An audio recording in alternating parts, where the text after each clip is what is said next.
You know, I was talking with a friend yesterday, and well, actually a couple friends, but we were talking about I don't even know how the fuck we got on this tangent.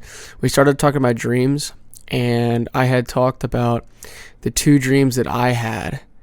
Obviously, they had shared their dreams. Their dreams are like honestly just as wild. I mean, realistically, like when my one friend had a dream that was a lot like my mom's, where he had seen his grandfather that had passed away tell him that like things were all right, and my mom actually had a similar dream with her stepdad, where we don't even know if he's dead. Like, we have no clue if he passed away or what, but she said that she saw him in a dream. He basically said, like, I'm all right. Yeah, it's just interesting, because I totally forgot about this dream until we were bringing him up. And maybe 2 or 3 years ago now, this one stuck out to me. There's a lot of times where you have a dream and then, it's funny or whatever, or it's not, or whatever it is, and then you forget about it the next day. But I'm surprised that this one stayed with me for this long. And what had happened was, all I remember really was that I was sitting at the edge of this cliff. Now, this cliff was kind of like what you'd see at the Grand Canyon, where it goes from being very flat and then just a steep drop off. But see, the way it worked, it was almost like a flat cliff. Like, I was sitting on top of the cliff, and then it went down, like directly down, straight down. And then it plateaued out to a large area of trees. Now, I was maybe 100 feet up in the air on the side of this cliff. And, the trees are like roughly 50 feet, tall. So they're still below me. And yet I'm like just high enough to where I can see, thousands of trees out in front of me.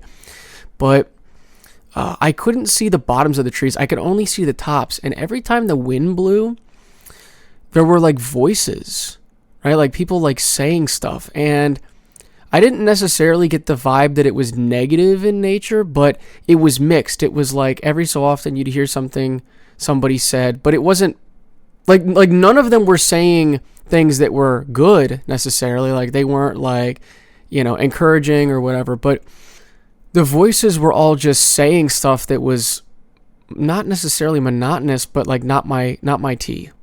It was all things that I didn't necessarily jive with.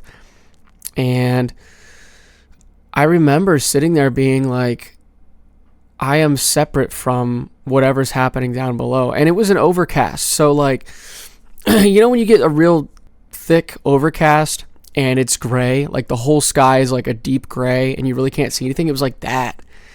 Like I said, every time the wind would blow, and it was somewhat windy, I would hear them. But without the wind, I couldn't hear anything. And like I said, I couldn't see the bottoms of the trees. Like, what was weird was the trees that I could see, that like I could see past the canopy, I still couldn't see the bottom. It was a really deep, thick shadow. And like I said, they were saying things, and I just didn't jive with it, right? I was like, this is not, for some reason I recognized that I was separate, right? I was separate from them. And I remember that there was a ladder behind me. Now, I had no clue it was behind me until I had turned around.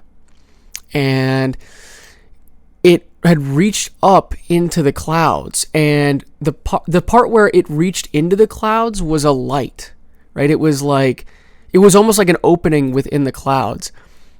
And yeah, I just decided, I was like, okay, I think now's a good time to just turn around. Like, there's nothing to be gained from what is happening. The trees aren't, you know what I'm saying? Like, and it's not a thing of me being like, I'm just better than these people. It was a thing of like, for some reason, I knew I was set apart, right? That was the whole reason why I'm outside of the trees on the cliffside, right? It's like, this is not where I'm supposed to be. You know what I'm saying? So I always thought that was really, really odd. But yeah, I started climbing the ladder, and that's all I can remember, really. And remember this too, like notice this, is that I didn't do anything to be given that ladder. Like, you know what I'm saying? Like, I didn't work my way out of that. It was just, I already so happened to be outside of it, and then the ladder was already there. I didn't like make anything. I didn't do anything. So I wonder if that was my mind just knowing that like it has to be given to you in order for you to get out, not necessarily for you to work for it. You know what I'm saying? So I just thought that was fascinating. I mean, just so odd too. And it's not a thing of like, I'm going to get into that at a later date. Calvinists believing that God had ordained them since the beginning of time, not that anybody whosoever believes. You can sort of see where I'm getting with this with Christianity, where like, we learn in John, it's whosoever believes. It's anybody is applicable, right? But yet the Calvinists believe that, you are picked out by God. And that's not what it says. Now, is it? We come to him first. And then he's like, okay, it's that old symbolism that he has where like, you have to let him in. It's not that he's barging in being like, I picked you first. No, you have to let him in.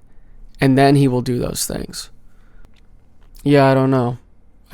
I really thought that dream was interesting.